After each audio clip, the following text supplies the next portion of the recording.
Segundo a Bíblia, falar com os mortos é uma falta grave com Deus. Os mortos não devem ser contatados por serem demônios. E isso pode acarretar em desafiar a própria soberania de Deus. Em Eclesiastes, mais precisamente no capítulo 9, versículo 5, diz: Os vivos sabem que hão de morrer, mas os mortos não sabem coisa nenhuma, nem tampouco têm eles jamais recompensa. Mas a sua memória fica entregue ao esquecimento. Mais à frente, no versículo 10, diz: Tudo quanto te vier à mão para fazer, faze-o conforme as tuas forças. Porque na sepultura, para onde tu vais, não há obra, nem projetos, nem conhecimento, nem sabedoria alguma. Para você falar com o espírito, você precisaria contactar uma médium e ele o faria falar com o espírito do suposto falecido, que, como vimos, não são falecidos de verdade, porque os mortos estão incônscios. E um ato ocorreu com uma médium naquela época, uma médium que recorreu a esse conhecimento oculto para com um rei. Vai já agora no Desbravando o Desconhecido.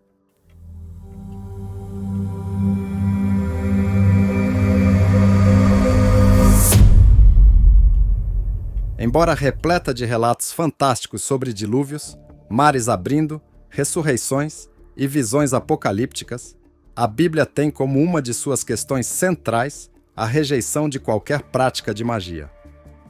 Desde o episódio da transmissão dos 10 mandamentos a Moisés, no livro do Êxodo, Deus decretou que Israel não poderia permitir que nenhum feiticeiro vivesse. No Deuteronômio, a condenação é reforçada e os hebreus são instados a não adotar a prática de qualquer arte mágica, seja adivinhação, feitiçaria ou necromancia. No entanto, um episódio envolvendo essa última prática, ou seja, a de falar com os mortos, é citada normalmente no primeiro livro de Samuel do Antigo Testamento. O relato envolve Saul, o primeiro rei de Israel, escolhido diretamente por Deus por meio do profeta Samuel. Ao não receber uma resposta oficial de Deus sobre uma ação a adotar contra as forças do exército filisteu, ele recorre a uma médium para falar com o espírito do profeta, que havia falecido. Desesperado com o destino da guerra com os filisteus, Saul ignorou o seu próprio decreto real que baniu mágicos e médiuns em Israel, e foi procurar ele próprio, embora disfarçado, uma feiticeira que morava na aldeia de Endor. Ao chegar à casa da mulher, ela se negou a invocar o espírito do profeta Samuel, mas foi tranquilizada pelo rei com a promessa de que não seria punida. Quando descobriu que seu cliente era Saul, ela ficou furiosa, mas convocou o espírito do profeta a si mesmo.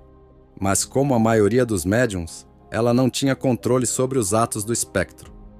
Assim, o espírito que se passou por Samuel indagou irritadíssimo: Por que você me consulta agora que o Senhor se afastou de você e se tornou seu inimigo? Ele lembrou ao rei que Deus o havia abandonado por sua desobediência e entregaria o reino de Israel a Davi. Mas profetizou que os filisteus destruiriam completamente o exército de Saul. E amanhã você e seus filhos estarão comigo, afirmou o espírito se passando por o espírito morto de Samuel e usando a ideia de imortalidade da alma que também vai em acordo com ensinamentos pagãos. Assim que o demônio que se passou por Samuel se foi, Saul ficou ainda mais desesperado. Mas em nenhum momento a bruxa o confortou, apenas aconselhando que ele se alimentasse bem para ganhar forças. Autorizado por seus conselheiros, Saul aceitou a comida antes de partir e cumpriu o prometido, perdoando a médium por atendê-lo. No entanto, as previsões feitas pelo demônio que se passou por Samuel acabaram se concretizando. Filisteus e israelitas se enfrentaram no Monte Gilboa, com os segundos sendo massacrados pelos guerreiros da Filístia. Na batalha, os 3 filhos de Saul, Jonatas, Isbosete e Malquizua, foram mortos. Desolado e temendo ser torturado pelos filisteus, Saul tirou a vida caindo sobre sua própria espada. E assim foi o fim da vida de Saul, o rei que negligenciou a Deus procurando demônios para tirar suas dúvidas, no lugar de colocar suas esperanças nas mãos de Deus. Muito obrigado por assistir o vídeo aqui conosco. Para mais vídeos, continue conosco. Desbravando o Desconhecido. Até a próxima!